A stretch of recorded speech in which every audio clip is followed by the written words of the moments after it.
Olá, seja bem-vindo a mais um programa Transparência. Comigo aqui o jornalista Hercúleo Soares, professor duplo, mais chegado, né?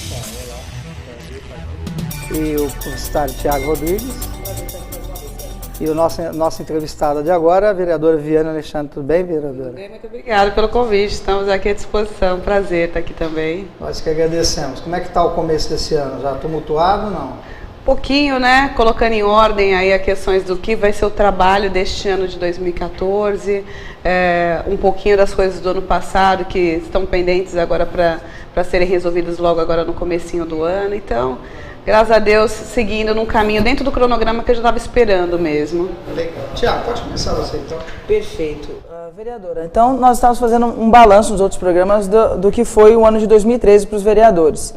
E é o seu segundo ano agora, né, de mandato. Esse é o segundo ano. Perfeito. Nesse último ano, com certeza, a vereadora teve dores e delícias, né? Com toda certeza. Muitas dores, né? Mas também muitas delícias. Dentro desse balanço, como que a vereadora tem uma perspectiva assim, olha, você já realizava um trabalho antes de ser vereadora, um trabalho que você realiza aqui hoje na Câmara. Compensa ser vereadora pela exposição e às vezes pelas dores, ou compensa realizar esse trabalho fora daqui? Olha, eu não consegui chegar numa conclusão ainda se compensa ou não. Agora, é claro que o trabalho que eu realizava antes, perto, por exemplo, desse 1 ano de trabalho que eu consegui realizar aqui, já ficou uma coisa mais grandiosa. Por exemplo, eu não conseguiria recursos fora se eu não fosse vereadora. Por mais que eu lutasse, por mais que eu tentasse, a gente não conseguia recursos fora. Então, o ano passado, por exemplo, eu consegui uma verba de R$500 mil para castração, que é o trabalho até que eu estava falando para o Sérgio, que começa agora no comecinho do ano, agora vai fazer o edital para poder iniciar essas castrações da verba que conseguimos no ano passado, de R$500 mil para poder fazer castração nos bairros, com castramóvel, fazer a castração itinerante na cidade. Então, esse tipo de conquista é o tipo de conquista que eu não teria se eu não fosse vereadora, né? E isso acaba compensando realmente. O ano passado, por exemplo, eu peguei todo um orçamento que foi aprovado em 2012, então não tinha muito o que mexer, porque eu não era vereadora ainda, não tinha como conseguir recursos fora, Tinha né? que trabalhar com o que já estava. Tinha que trabalhar com o que já estava, com o que já tinha sido aprovado em 2012, então fica bastante engessado. Então fui correr atrás de recursos, né, para que fosse encaminhado para que a gente pudesse, a partir desse ano, desenvolver um trabalho que nunca tinha sido desenvolvido na cidade com relação aos animais. Então, esse balanço de se compensa ou não, porque algumas pessoas conseguiram se eleger, mas viram que compensa mais realizar o trabalho fora daqui, né? Então, esse balanço é só para o final, então, do mandato? É só para o final mesmo do mandato que eu vou conseguir te falar, assim. É claro que com relação à exposição, se for pensar, realmente não compensa, né? Porque você é exposto o desgaste é muito grande, exposto de várias formas, né? Então, se você for pensar só na questão da exposição, realmente não compensa. É preferível você estar fora e tentar realizar um trabalho. Só que você realiza um trabalho menor, né? Nunca eu conseguiria, por exemplo, essa verba para poder implantar uma castração em massa na cidade, se eu não tivesse aqui trabalhando como vereadora. Pode explicar para o telespectador como que a senhora conseguiu essa verba? Essa verba eu consegui através do governo do estado, governador do estado de São Paulo, através de uma indicação do deputado federal Ricardo Tripoli. Né? Ricardo Tripoli é do PSDB, o governador também, ele conseguiu ajudar nessa indicação de verba para poder fazer castração em massa na cidade. Por quê? O CCZ ele não estava fazendo castração de forma indiscriminada na cidade, para a população carente, estava fazendo de uma forma muito reduzida, não tem recurso para isso, né? Entendi. E Ribeirão Preto nunca realmente teve uma preocupação com a castração de uma forma que realmente atingisse a população carente, realmente atingisse os animais de rua. E a melhor forma de controlar a população canina da cidade e felina é fazendo castração. Fazendo castração gratuita na cidade. Em São Paulo já tem esse tipo de castração gratuita, né? E aqui em Ribeirão não tinha ainda. E foi a primeira coisa que eu corri atrás para poder conseguir, porque a primeira coisa que você tem que pensar quando pensa em políticas públicas para animais é pensar no controle populacional. Quanto menos animal nascendo, menos animal nas ruas. Né? E por isso a gente conseguiu trazer esse recurso através do deputado, essa parceria com o deputado Ricardo Trípoli, trazer esse recurso para Ribeirão Preto e agora, através da Secretaria de Meio Ambiente, está sendo feito o edital para poder licitar esse serviço, que vai começar a ser nos bairros. Muita gente também reclamava, falou assim, a castração do CCZ demora muito para marcar, porque eles não tinham também pessoal suficiente, não tem até hoje pessoal suficiente ali para fazer castração, então demorava muito para marcar, e muita gente é tão carente que não tem como levar no CCZ, é longe. Né? Então, não dá para levar um cachorro enorme no ônibus. Né? Não dá, né? Não dá para levar um cachorro. Até eu conseguir aprovar, foi sancionado pela prefeitura uma lei que eu falo de transporte de animais, que é uma lei que eu aprovei o ano passado também, e que está em vigor, mas é animal até 10 quilos.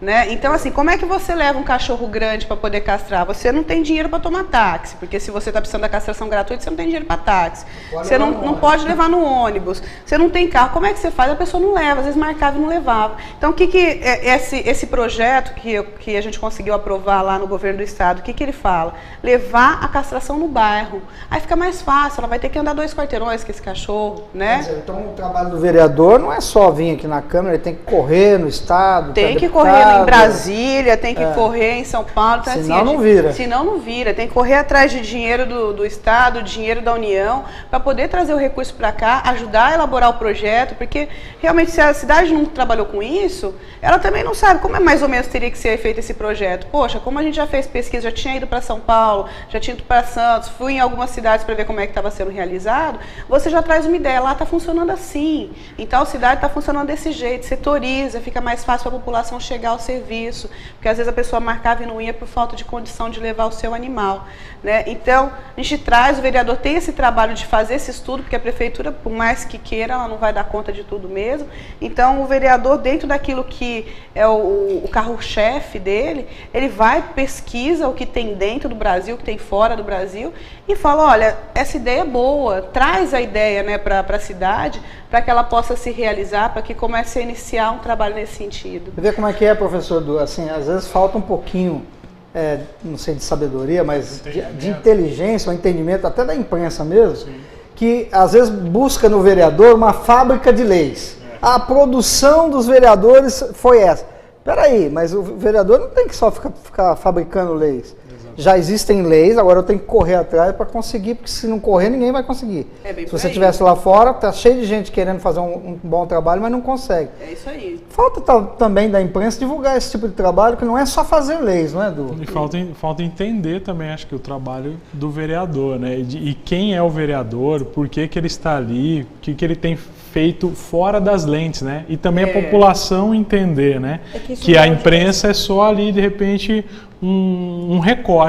Na verdade, não é o que realmente, de fato, acontece. Porque tem muita coisa que você faz, né, Viviane, que não vai para a imprensa. Não vai, né? Que você coloca no Facebook, que vai por ali, que algumas pessoas ficam sabendo, mas nem todo mundo, mundo acompanha. A crítica e a polêmica, a crítica polêmica. É o que dá audiência, isso é o que dá audiência, vende, né? É o que vende. De alguma forma. Então, realmente, o trabalho sério, o trabalho que é feito, o pessoal não divulga, não tem. Acaba não divulgando, a gente vê assim, recebe muita crítica, porque realmente esse trabalho é um trabalho de bastidor.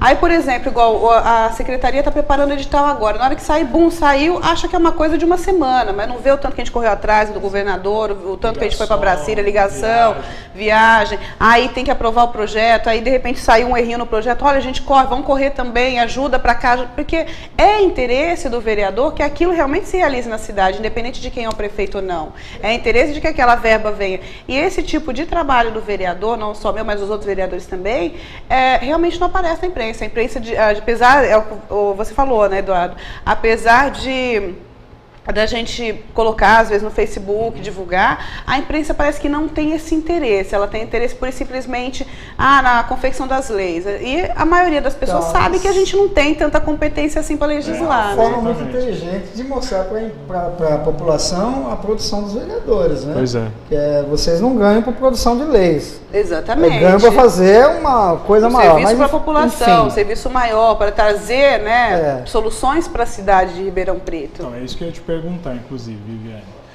Teu primeiro ano, você é uma das poucas mulheres, só você e a Gláucia dentro da Câmara, casa nova, você teve um ano difícil, legislou com a faca no pescoço praticamente, né? Então, assim, de todos os lados. Como é que você enxerga esse primeiro ano assim teu aqui dentro da Câmara? A expectativa que você chegou e o teu relacionamento com os seus pares, assim, quer dizer, a gente sabe que você legisla principalmente pela causa animal, não só por ela, logicamente, né? E você tem demonstrado assim bastante afinco em trabalhar nessa causa, mas assim, junto com os seus pares, você já conseguiu fazer a Câmara entender, ou os outros pares entenderem a importância da questão animal e também assim quem te elegeu, né? Que está sempre muito fervoroso, né? Você tem um eleitorado bem fervoroso, assim. Você já conseguiu fazer essa ponte? Você acha que nesse ano você... Eu acho que esse ano foi um ano assim de muita experiência, né? Muitas coisas novas aconteceram, coisas assim que eu jamais imaginava que fosse acontecer, aconteceram dentro do gabinete, fora do gabinete, aqui na Câmara, né? Com meus eleitores também, porque o que acontece? Muitas vezes as pessoas acham que, principalmente igual você falou, causa animal é uma causa fervorosa, né? As pessoas, os protetores são fervorosos. Então eles acham assim, elegeu no dia 1º de janeiro tomar posse, no dia 2 está abrindo um hospital público veterinário. E que o vereador tem todos os poderes. E tem todos os poderes, né? Não só a causa animal, mas a maioria da população acredita que o poder de abrir ou não um hospital, uma BDS, está no vereador.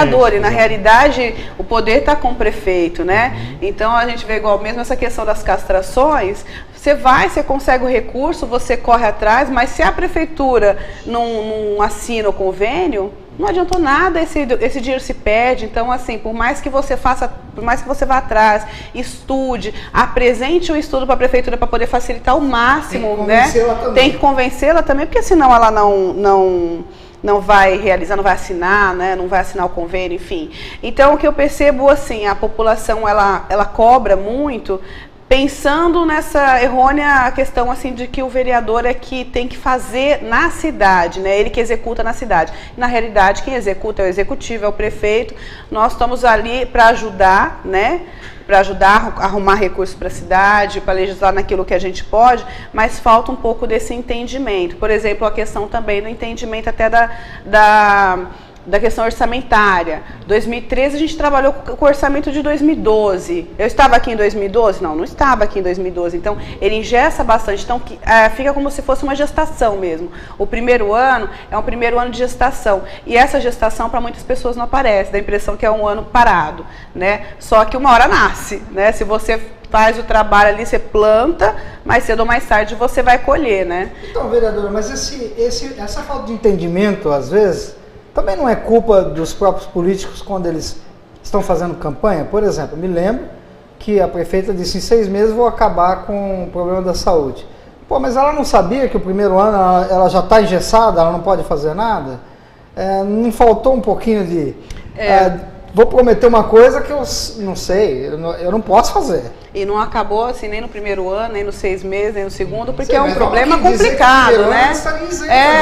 Gente, eu primeiro quero ano está engessado, mas no primeiro ano não posso fazer nada, mas ninguém fala isso. Então a população, ela cobra do político porque falou isso na campanha. Foi colocado. Isso é verdade. Então alguns vereadores também dizem assim, não, se eu for eleito, eu vou trazer uma BDS para cá, peraí. É você que traz? Não é bem assim. Então é complicado. Essa culpa que a gente atribui à população não é também um pouco, você é vereadora nova, segundo ano, talvez você não viu isso também em alguns candidatos prometendo coisa que não podia fazer? Prometendo coisa que não é da competência. Vou trazer mais polícia para a cidade? Não vai, você não vai trazer. Fala a competência do executivo estadual, federal, né? Realmente, tem esse problema também de muitos políticos prometerem coisas que não conseguem cumprir, que não podem cumprir, que não estão na competência dele. Alguns por falta de entendimento mesmo.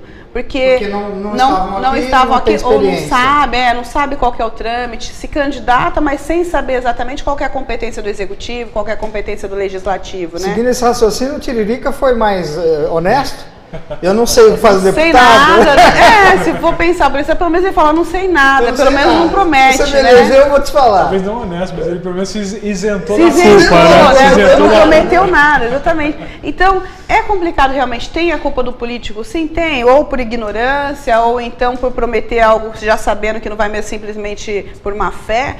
Mas realmente tem uma parcela de culpa do político, sim, tem. Mas tem também uma parcela de falta de entendimento da população com relação a realmente a competência do vereador. É claro que ele vai fazer de tudo para poder ajudar. Por exemplo, eu não posso abrir uma OBDS, mas eu posso de repente conseguir recurso, batalhar por isso, tentar convencer o prefeito para ele poder abrir. Isso ele pode falar. Isso ele pode, até porque é uma competência nossa mesmo. Olha, está precisando de uma reforma, indicar, né, tentar batalhar o recurso para poder reformar aqui, consertar ali e convencer o prefeito, vamos fazer. A partir do momento que você convence o prefeito, é uma realização conjunta, é claro que é conjunta, porque o vereador correu atrás, e isso, assim, é da essência do vereador, porque ele está com a população direta, então é da essência do vereador fazer esse tipo de coisa, sabe? Batalhar, ele está vendo qual que é a demanda da população, correr atrás onde ele puder, para poder ajudar quem estiver no executivo, para consertar aquilo ali, para melhorar aquele serviço, porque a gente está trabalhando para a população de Ribeirão Preto, né? Então, realmente falta esclarecer, acredito que falta esclarecimento de todos os lados, tanto dos políticos, para que eles sejam mais claros com a população na época das campanhas eleitorais, né, para falar assim, olha, eu vou lutar por isso, né, mas não posso falar, vou trazer, né, a gente vou conseguir, né? Se ele for, não depende dele, você vê, você citou uma promessa que foi até do próprio executivo, né? Eu vou resolver a saúde de 6 meses, poxa, não é tão fácil assim, né, tantos prefeitos já passaram. Se fosse tão fácil, alguém já teria resolvido. É claro que há muito que se melhorar e pode se melhorar muito. Tem que trabalhar bastante para isso, mas não pode falar que é em toque de caixa ou que é em passe de mágica, né? Tem que falar com responsabilidade. Seguindo essa linha, deixa eu só terminar aqui. Está tramitando no Congresso uma lei que vai obrigar o Executivo a cumprir as promessas da campanha. O que você acha se isso passar? Eu acho perfeito. Eu prometi isso, depois lá no final, você tá aqui registrado. Não precisaria nem ser lei, né? Isso deveria ser uma coisa da nossa própria moral. Não precisaria ser lei. Mas, enfim, é um compromisso. Já que não se honra um compromisso pela dignidade que se tem, né, pela honra que se tem, que se torne lei realmente para obrigar. Seria uma boa, na sua opinião? Acredito que sim, porque assim as pessoas vão deixar de prometer o céu sem poder dar, né? Vão começar a mostrar a realidade. Olha, dentro da realidade desse estado ou dessa cidade, né, eu consigo fazer isso. Aí, faz com que o candidato estude mais. Acho que vão diminuir as promessas, né? Diminui, mas assim, é melhor que diminua mesmo, porque aí a população olha, vê o que aquele candidato está fazendo e sabe que aquilo vai ser cumprido, ou que tem meios para fazer cumprir. Então, é importante isso, para ficar tudo muito mais claro, tudo mais honesto, para ninguém ficar vendendo fantasia na televisão e enganando a população. O político, ele está ali não é para enganar a população, é para trabalhar por ela. Então, ele não pode enganar, ele tem que ser o mais sincero possível. Olha, daqui para frente eu não consigo, eu só consigo até aqui, então vou prometer até aqui. Isso porque eu já olhei o orçamento da cidade, já sei como é que está, então eu já estudei. É de uma forma mais responsável, como realmente deve ser um administrador. Ele só pode prometer depois que ele olha todo o balanço, vê em que pé que está a situação, como que está aquela empresa, está nessa situação. Dentro dessa situação, o que eu posso crescer, o que eu posso melhorar aqui dentro. Sempre com o pé no chão. Então, falta essa cultura no Brasil, então precisa de uma lei para isso? É preciso, infelizmente precisa, não deveria precisar, deveria ser uma coisa espontânea. Mas se é preciso uma lei, que seja aprovada para que seja cumprida sim. Vai ser muito mais claro para a população. Vereadora, aproveitando o gancho do Sérgio falando sobre campanha, eu queria saber se a vereadora é a favor do financiamento público, exclusivamente público das campanhas, onde não haveriam patrocinadores, mas só verba do partido, e o vereador, o candidato, ele ia se eleger ou não pelo seu network ou pela sua competência e não pelo volume de financiamento da sua campanha. Eu sou a favor. Eu acho interessante essa proposta porque ela traz uma igualdade que não existe, né? Então, eu, por exemplo, eu vi na minha campanha, eu não tenho contato com fábrica, com indústria, com empreiteira, não tenho contato com nada disso. Aí, de repente, você vê um candidato que tem todos esses contatos, às vezes pode até nem ser político, mas tem um bom network, né? Ele tem essa capacidade, aí ele vai conseguir mais recursos para a campanha e não necessariamente será o melhor candidato. Então, se iguala todo mundo, nivela todo mundo, realmente o que vai aparecer? As propostas, vai aparecer realmente a empatia que tem daquele candidato com o eleitorado, né? Vai acabar aquela...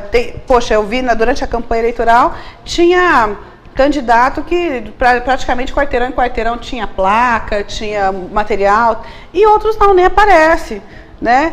Por que essa desigualdade? Porque um é filho de não sei quem, sabe? Então, assim, ou conhece o empreiteiro tal, a empresa tal, então tem muito patrocínio de campanha. Isso realmente desiguala. E não necessariamente essa pessoa que fica mais famosa por causa desse recurso seria a melhor pessoa para estar aqui trabalhando pela população.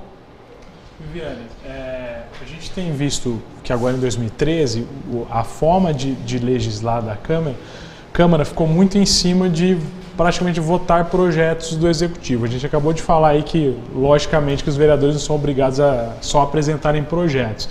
Mas a gente vê que praticamente foram votados aí só projetos vindo do Executivo. E eu sei que você tem participado de várias comissões aqui já dentro da Câmara, que são comissões de fiscalização, de investigação, de cobrança. Como é que você pretende trabalhar agora, 2014, para dar continuidade nisso, para fazer com que isso não vire apenas uma rotina, que se não se trabalhe rotina e também você tenha liberdade para fiscalizar mais e para fazer mais as coisas se tornarem reais? Porque o que a gente vê são projetos aprovados, mas muitos projetos nem entram a gente acabou de falar com a Glaucia aqui, né, um projeto dela que está parado lá, que na verdade não foi aplicado. Então, de que adianta aprovar? Sancionou e exatamente, não regulamentou. Parece que não tem interesse. Ou projetos sendo engavetados, né? Que a gente vê que são aprovados, mas são engavetados. Na realidade, o vereador tem que começar a cobrar, né? Tem que, os projetos que eu dou entrada, assim, eu tenho um projeto aqui que ainda está em andamento, em trâmite na casa, porque são projetos muito mais polêmicos. Esses outros, por exemplo, os dos sorteios de animais e os de transporte foram sancionados, mas o vereador ele também tem que fiscalizar, tá em cima para que essa lei seja cumprida, né, dentro daquela área em que foi feito. É claro que a prefeitura pode regulamentar quando ela quiser, mas acredito que um trabalho com os outros vereadores, até você me fez essa pergunta, e isso também é importante, acredito que quanto maior a união dos vereadores aqui dentro, mais força a gente tem para pressionar o executivo para que ele realmente regulamente, para que coloque em pé mesmo, faça andar uma lei que foi aprovada aqui na casa. Quanto mais união tiver entre os vereadores, mais força mostrar, mais poder de negociar, de falar assim, olha, precisa cumprir, a gente tem lá na prefeitura com relação à regulamentação, a colocar, tirar do papel realmente. É complicada essa questão da legislação, como a gente colocou. Tem muita coisa que a gente gostaria de fazer e que não é competência nossa. Por exemplo, eu tenho um projeto que eu já mandei por indicação para o Executivo, ano passado, mandei 2 vezes, no começo do ano e logo no final, que é o projeto de proibição do uso de carroças em Ribeirão Preto, né, o veículo de tração animal em Ribeirão Preto.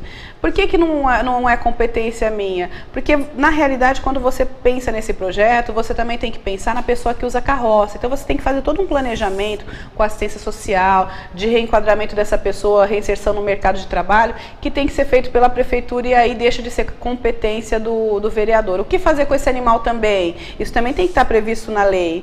E aí, da onde sair esse recurso? Não é da Câmara, é do Executivo. Então, é competência dele também falar como que deveria ser tratada essa questão. Então, manda-se por indicação e começa a se pressionar para que isso saia do papel, para que venha de lá para cá, né, para que nós possamos aprovar aqui. Nós gostaríamos de fazer muitas coisas. Eu tenho certeza que cada vereador aqui tem muitos sonhos de colocar em prática, de executar muitas coisas da cidade, mas que, infelizmente, não é nossa competência. Aí vai realmente dessa união, que eu acredito que é muito importante. E eu tenho percebido isso nos meus pares aqui dentro, que a gente na medida do possível, tem sido mais unido mesmo, para poder cobrar do executivo essas ações que são importantes para a cidade. Essa lei que proíbe o sorteio de animais já é lei, já está valendo. Ela já é lei, já está valendo desde o ano passado. Ela proíbe doar animal como brinde. Na realidade, assim, tem a diferença da doação da feira de adoção, né? A feira de adoção, você vai lá, você está querendo um animal, você preenche um questionário, você está buscando aquilo, você tem o desejo daquilo. É diferente de quando você vai numa festa infantil para levar seu filho e aí, de repente, ganha um peixinho, ganha um pintinho que você não sabe o que você faz com aquilo, né? Distribuição de coelho na Páscoa. Distribuição de coelho na Páscoa. Antes de eu ser vereadora... Precisa lembrar o pessoal que coelho não bota ovo de Páscoa. Então, né? E aí depois, passa a Páscoa, começa a aparecer coelho nos terrenos baldios, né? Adoidado. Eles procriam os ovos. Sem os ovos, né? Então é complicado isso. Então você tem que legislar em cima disso. Essa legislação foi em cima disso justamente para que fosse proibido. Já vi escola dando pintinho na Páscoa. A escola que tem a obrigação de educar, de ensinar o respeito a todas as formas de vida. Ela dando pintinho, eu vi isso perto um dos meus vizinhos lá, estavam brincando de bola com um pintinho que ganharam na escola da Páscoa. Aí eu acionei o Ministério Público, na época eu nem era vereadora ainda, mas acionei tudo. Então essa legislação tem essa finalidade. Olha, eu estou indo para uma feira, eu estou indo para conhecer a feira, eu não estou indo para ganhar cachorro, ganhar gato, né? Eu estou indo para o aniversário, não é para ganhar um pintinho, né? Proibir esse tipo de ação na cidade, que em outras cidades já está proibido, justamente para conscientizar as pessoas da importância da responsabilidade que você tem quando você resolve ter uma vida. Com a questão da educação aí, né, que você está falando, que é importante que a gente vê que, de alguma forma, por mais que você faça um trabalho, tá difícil essa conscientização, né? O caso dos gatos lá no morro, que é uma batalha antiga. Nossa, né? Como é antiga. Pois é, a questão mesmo da atração animal. Como trabalhar essa questão da educação, fazendo com que as pessoas tenham mais consciência? Dá para fazer alguma coisa daqui direto do legislativo? Olha, o que eu tenho feito pelo legislativo, eu trouxe ano passado em parceria com o executivo, né? Então, assim, como vereadora, conversa com a secretária de Educação, eu trouxe um curso do Fórum Nacional de Proteção e Defesa Animal, que ela dá é um curso que é dado para os coordenadores e para os professores de escola, né? Este ano vai repetir esse curso. E é um curso para mostrar, assim, como que você, primeiro, assim, mostrar para as pessoas alguma coisa que parece ser óbvia. Às vezes as pessoas que começaram o curso terminaram com outra visão, mas que precisa respeitar o animal e que isso precisa ser ensinado na sala de aula, assim como um dia foi introduzida a questão da água na sala de aula. Né? Não precisa ter uma matéria específica disso, mas foi introduzido. Eu me lembro que anos atrás o filho da Glaucia até, ele estava do meu lado, eu estava escovando os dentes com a torneira aberta, e ele falou assim: olha, a água do mundo vai acabar, fecha a torneira. Ele me ensinou. Eu não tinha aprendido na escola isso, né? Mas ele aprendeu e ele passou para frente e me ensinou. Né? Então os alunos, as crianças, eles passam realmente ensinamento para os adultos. Então é importante o professor ensinar isso na sala de aula para os seus alunos, para que ele possa levar para casa. Então foi feito esse curso ano passado, né? Esse foi um curso de um dia que vem essa pessoa de fora, ela vem do Rio de Janeiro, dá esse curso aqui, e ele vai ser repetido. Eu costumo dar palestra também nesse sentido para as crianças sobre responsabilidade com os animais. Mas é claro que precisa, dentro de pensar em políticas públicas para os animais, pensar em controle populacional, pensar em educação, uma conscientização em massa de que é preciso ter consciência de que animal não é brinquedo, então não pode se jogar fora, para poder melhorar a qualidade de vida da cidade como um todo. Porque quando a gente fala em animal, às vezes a pessoa fala: mas é só o cachorrinho, o gatinho, o que eu tenho a ver com isso, nem gosto disso. Às vezes você nem gosta, mas você atropela um e estraga teu carro. Né? Então você não gosta do animal, você não faz a menor questão dele, só que ele estragou teu carro, ele te deu um prejuízo, da mesma forma que o buraco também te dá o prejuízo. Então é preciso pensar nessa questão como qualquer outra demanda na cidade. Às vezes você não tem um animal em casa, mas o seu filho pega uma doença que é considerada uma zoonose. Né? Por quê? Porque ele está na rua, porque tem muito animal na rua abandonado, e o animal abandonado na rua é um vetor. Ele pode passar qualquer tipo de doença. Então, quanto menos animal abandonado na rua, mais saúde vai ter na tua família, menos prejuízo pode te causar, independente de você gostar ou não de animais. É um problema de todos. É um problema de todos, sabe? É interessante, tem sempre alguém que reclama a própria prefeita tem um problema desse perto da casa dela lá, de muitos gatos. Né? Mas como é que resolve? Por que tem muitos gatos ali? Porque não são castrados. O problema não é o Morro do São Bento, né? Que tem muitos gatos. Praticamente foram dizimados os gatos dali e voltaram-se, agora tem mais de 100 de novo. Brotou? Não, não brotou. Tem gente abandonando. Na realidade, a questão do Morro do São Bento é uma questão até muito mais ampla, porque lá tem assassinato, tem prostituição, tem tráfico de droga, tem outros crimes. Ali precisava cercar. Existe um projeto que a Adriana Silva, ex-secretária da Cultura, ela já fez um projeto para cercar a área, para fechar, porque não tem como monitorar ali, não existe guarda municipal suficiente para poder deixar ali 24 horas. Então, mas esse projeto também precisa demandar de recurso, né? Então precisa trazer recurso para poder fechar esse lugar ali, porque aí a gente acaba tanto com o abandono de gatos ali, quanto com esses outros crimes que acontecem. Agora, é muito importante, por que abandona? Porque alguém foi lá abandonar, né? Não é a prefeitura, alguém está indo lá abandonar. Então essas pessoas precisam começar a se conscientizar. Né? E isso faz parte de todo esse processo de educação que tem que se fazer de uma forma mais ampla na cidade de Ribeirão Preto. E existe uma responsabilidade? Não existe como responsabilizar essas pessoas? Tem, não tem? Tem, existe uma legislação, inclusive é crime. Exato. Né? É um crime ambiental abandonar animais, né? É um crime ambiental.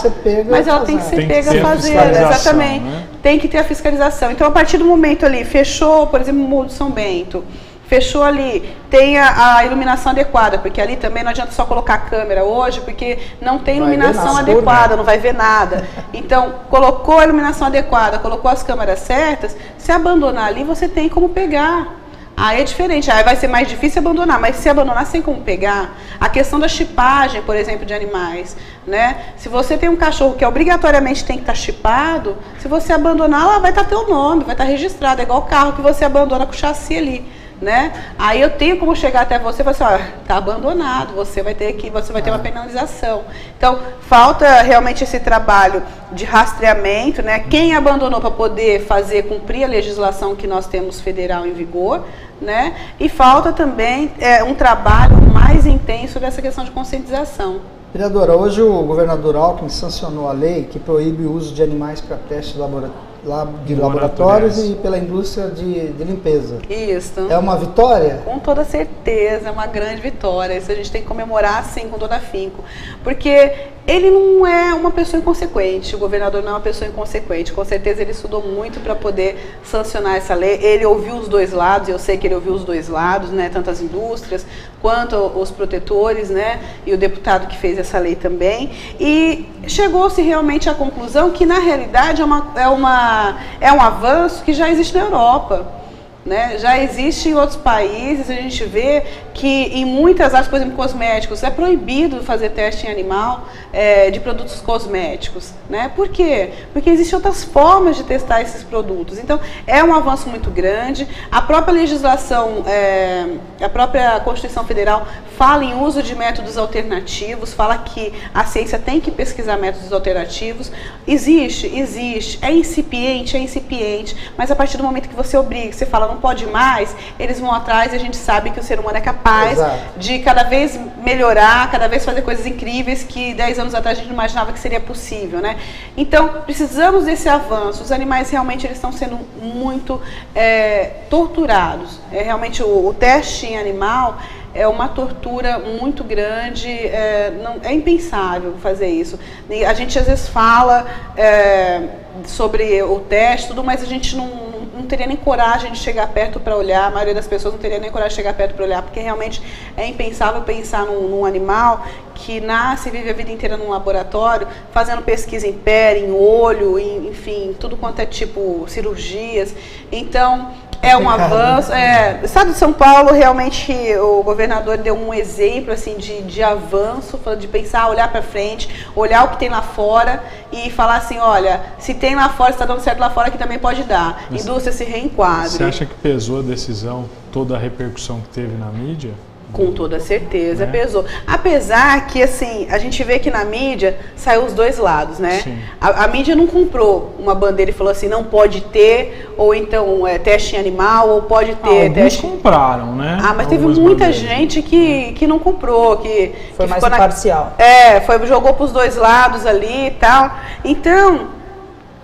na realidade, a repercussão em si. Acho que a repercussão, independente de quem comprou ou não, fez com que fosse pesquisado. Discutido, a questão, debatido. Né? Falei assim, mas será mesmo? Então aquela pessoa que nunca pensou nesse assunto, falou assim, mas será que mesmo que tem método alternativo? Então a ação daquelas pessoas que invadiram o laboratório e tudo mais foi o estupim, foi o que desencadeou realmente esse estudo e essa reflexão. A gente não quer incentivar tudo isso, mas acabou sendo uma coisa favorável. Foi favorável, porque fez as pessoas refletirem. Será que existe realmente método alternativo? Nós precisamos realmente fazer isso? E a partir do momento em que se olhou e falou assim, poxa, realmente existe, então a gente está atrasado. Não, e a questão da conscientização, a conscientização. Porque as pessoas nem pensam nisso. A minha próxima pergunta é justamente em torno disso. Foi necessário, então, uma atitude mais radical para que houvesse um resultado, para que houvesse um olhar diferenciado para essa situação. E em Ribeirão Preto não aconteceu algo não muito diferente no final do ano passado. A Câmara foi invadida, as pessoas vieram aqui protestar e tiveram uma atitude um pouco mais radical relacionada aos professores emergenciais, né? Então, e aquela atitude radical, aquele protesto um pouco mais radicalizado, ele gerou o resultado que as pessoas previam. E até conversando com outros vereadores, eu perguntei se eles viessem aqui só protestar, só levantar cartazes e só falar, no outro dia teria o resultado que eles obtiveram? E a maioria dos vereadores falaram que não. E isso me preocupa. Então, será que é necessário... Só que é só desse jeito que as coisas vão funcionar? Só radicalizando, né? Só radicalizando que as coisas vão funcionar? Olha, eu sou contra o radicalismo. Eu sou contra esse radicalismo, por exemplo, de jogar bomba, de jogar pedra, né? Eu sou contra esse radicalismo porque, assim, por mais que igual a gente faça essa comparação, né? Em nenhum momento jogaram bomba, mataram alguém ou jogaram pedra em alguém. Simplesmente foram lá, pegaram os animais e retiraram, né? Aqui na Câmara jogaram bombas, né? Jogaram coisas nas pessoas, né? Nos funcionários. Da primeira vez, teve um dia que eles invadiram, que não foi jogado nada, foi uma invasão pacífica, né? Mas não pegou ninguém. Mas também não resolveu, né? Mas parou. Fez com que desse se fizesse assim todas as sessões, se fizesse nessa sequência, não conseguiria votar também na segunda sessão da mesma forma como não conseguiu votar na primeira. Então eu acho que não precisava tanto, não precisava bomba. Poderia invadir, né? E da forma como invadir da primeira vez, sem violência. Porque a violência não justifica nenhum ato. Agora, é claro que também faltou um pouco de negociação. Porque, por exemplo, o resultado que se obteve é um resultado que agora vai ter que ser consertado.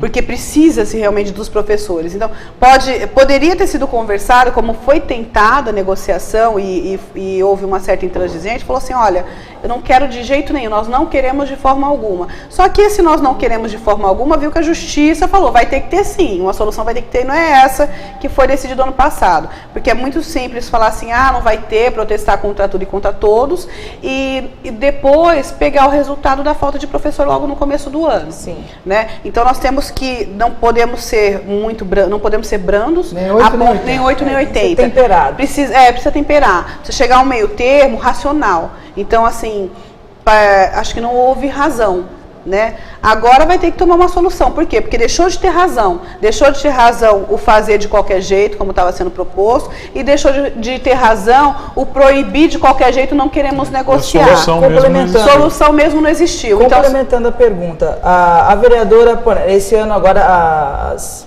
sessões ainda não começaram. Mas se as pessoas viram que daquele jeito funcionou, a vereadora teme... Não, na verdade não funcionou, como ela está funcionou. No princípio parece que funcionou. Mas tinha que consertar, você vê que o próprio encoraja, a minha preocupação é essa, se isso encoraja que a atitude excessiva daquela seja realizada mais vezes. Eu entendo que o protestar, o ocupar, o estar aqui é importante, mas foi numa atitude excessiva que as coisas aparentemente funcionaram. Se a vereadora tem essa preocupação para as sessões desse ano? Com toda certeza, porque todo excesso é prejudicial. Então, a Câmara precisa realmente tomar uma atitude quanto a isso para coibir esse tipo de excesso, né? Não por ser ditatorial, mas porque todo excesso realmente é prejudicial. Você acaba estragando o patrimônio público, acaba colocando as pessoas em risco. Então, essa não é a finalidade. Primeiro momento, a pessoa tem que ser racional. As pessoas estão protestando, principalmente quando vem massa, né? Porque a massa acaba tomando uma amplitude muito maior do que uma pessoa se ela fosse pensar individualmente falando, mas é preciso que essa pessoa que vem, que esse grupo que venha, pense com um pouco mais de razão. Deixa um pouco a emoção de lado, deixa um pouco o radicalismo de lado e olha, fala assim, olha, assim está errado, mas também o outro oposto é inviável, porque aí lá na frente a gente vai reclamar porque não tem professor e obviamente não vai ter. Então vamos pensar no meio termo, e o meio termo que está sendo pensado agora foi exatamente o meio termo que foi proposto e ninguém aceitou. Não queremos. A gente quer o quê? Anarquia? Então, não queremos, mas aí a justiça vem e obriga a ter que Obriga, por quê? Assim. Porque tem que ter um meio termo, tem que pensar com a razão. A questão não é parece que está sendo feito assim, vamos fazer anarquia por fazer anarquia. O radicalismo não valeu de jeito nenhum. De forma alguma, tem que ser uma coisa moderada. Alguém pode dizer assim, mas foi bom que você não ia funcionar, desculpa. Mas o recado que nós temos que dar aqui é que não valeu. A própria justiça está obrigando agora. Está obrigando a fazer o que era proposto. O que propusemos como meio termo, né? Então dá um recado para a galera aí, protestar é legal, mas vamos dialogar mais para chegar nesse meio termo. Tem que ser uma liberdade consciente sem uma postura de massa de manobra, exatamente. De eu vou na onda, né? Porque então, senão... Vou discutir, mas consciente do que pode ser feito. Com o mesmo ímpeto, com esse mesmo ímpeto, com essa mesma massa, participar das audiências públicas, por exemplo. Participar das audiências públicas é muito importante. Eu lembro quando houve a questão da mudança do número de vereadores, é muito importante que realmente as pessoas participem do início, porque aí quando está pronto, vem aqui reclamar. Não participou desde o início, precisa participar sempre. Bom, meninos, o meu tempo acabou, já estou até ultrapassando, vou pedir para a vereadora deixar o seu recado aí para os telespectadores, porque uma outra oportunidade nós vamos continuar o nosso papo.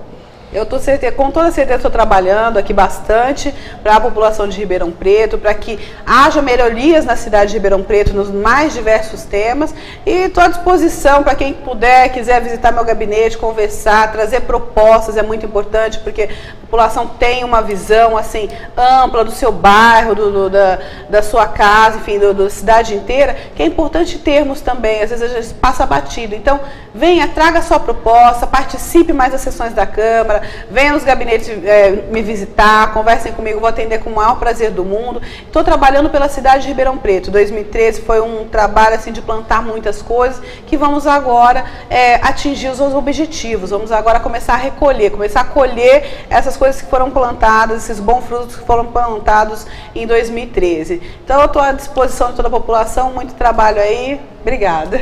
Obrigado pela sua participação, vereadora. Obrigada, viu? Obrigado ao Thiago e ao professor Eduardo. Obrigado, Sérgio. Valeu. Obrigado a você que assistiu ao vivo pelo canal 61.4, canal 5 da NET. E obrigado a você que vai assistir em horários alternativos pelo sistema tátil de televisão. Tchau.